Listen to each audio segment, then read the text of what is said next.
part of being a person who likes explaining things means that I've started running like a school and trying to do more like projects where I explain and show people how like existing tools work, like on the technical side. So I have a project called Base58, which is really focused on dev education. So if you're a dev or you're technically minded and you want to learn how Bitcoin transactions work, you can go to the dev Base58 like classes. We have them like some online classes and do that. But I partnered up with Área Bitcoin, which is a Brazilian-based Bitcoin education company. They operate at, I would say, like, so if you kind of think of it as like, you know, Bitcoin's got like the technical layer, which is like super how do the bytes work? What's exactly happening when you create these like contracts in Bitcoin? Like, what is that? What's in it? What's the information? That's like, I would say pretty low level. It's cool stuff to know, but it's definitely a lot harder. Like you need to understand a lot more about how computers work before you can start understanding what's going on there. And then as you kind of go up, there's like, okay, then there's like the very top level of like, what is Bitcoin? How does it work? What is it? Global decentralized ledger? What is like the emission strategy? And then I think if you go like, there's kind of like some space between like the very low level and like the very top level. So Yeah. Área Bitcoin, I think we're starting, I think Área Bitcoin kind of starts at the top and is like, they've kind of partnered with me and we're trying to work our way down, if that makes sense. So the Mm-hmm. idea is that you can get into Bitcoin at the top level and then slowly take progressively more classes. So maybe at some point you get to the point where you want to take technical classes at Base58 and learn all the technical dev stuff. So one of our first projects that we did is how to use an existing technical tool called Sparrow Wallet. And the Mm-hmm. whole idea with it, so we did, I think it's like an hour and a half like workshop online. You can just, I think it costs like $10 to $20. It's like not, it's very affordable, I think. Yeah. And the idea is we teach you how to use open source software. So this is free software that anyone can use.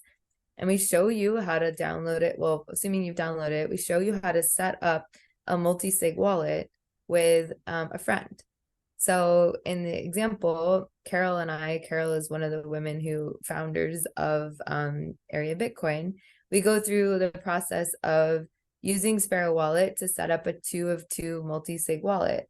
Um, this is really fun and I think kind of cool and important because learning how to build your own multi-sigs is really cool, especially like if you run a business or if you as a family own Bitcoin. You really want, like, it's cool if you have family Bitcoin. Let's say you've got, like, I come from a family of 5. I've got 2 siblings and 2 parents, right? Imagine if like we have a family account of Bitcoin, right? And we want to make it such that 3 of the 5 people in the family have to sign to move the family Bitcoin, right? So it's really good to have, when you hold Bitcoin, to have multiple signers. Or let's say you're running a business and you've got 3 co-founders and you want such that 2 of the co-founders have to sign on any transactions for the company funds, for example, right? Being able to set up a wallet where that's possible, I think, is something that's kind of daunting and seems really difficult. But Sparrow Wallet makes it really easy. So we made this like what we hope is like a pretty easy tutorial where you can download Sparrow, set up private keys on each other's computers. You don't have to share the private keys. You can send each other kind of some public information that then the central person uses that to build this multi-sig wallet. We go through this all in a little like tutorial. And then at the end, you get this wallet kind of description. It's just like this big block of text that you can import into like almost any Bitcoin wallet. And then you can watch money land into that wallet. And then we use Blue Wallet on our mobile phone. So you can set it up with Sparrow. You can import it into your Blue Wallet app, which is on your phone. And then you can type in your private key into the app, which normally you don't really want like a private key on a phone.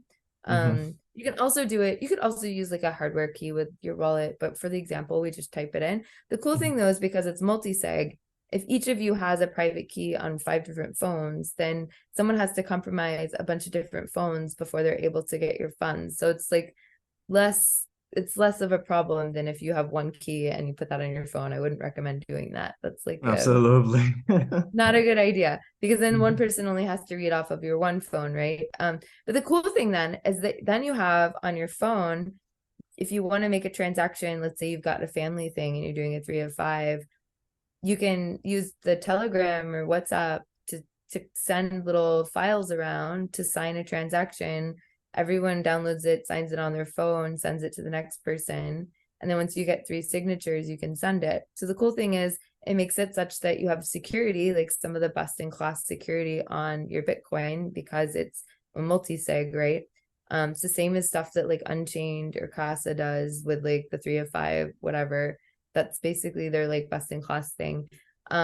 Except that now the people who are holding the keys are like family members or people that you know. And you're able to do it decentralized. You don't have to tell anyone that you're doing it. You set it up privately. I don't know. It's something that I like really would suggest people like try out and play around with small amounts of Bitcoin. Like maybe you try it with your friends with $10 to $50 of like Bitcoin on like these wallets and figure out how it works and get comfortable with it. Because then I think it really empowers you to have some really, really good, you know, decentralized, independent security on your Bitcoin that is like as good as what you're going to get from a service. And you also like gain this confidence in using these tools. So if you later want to like it makes self-custody, I think, like something that is not just you, like you share it with your family, so to speak. But you all become better users of Bitcoin because you're able to do like more interesting and complex things like as a team, sort of. I don't know.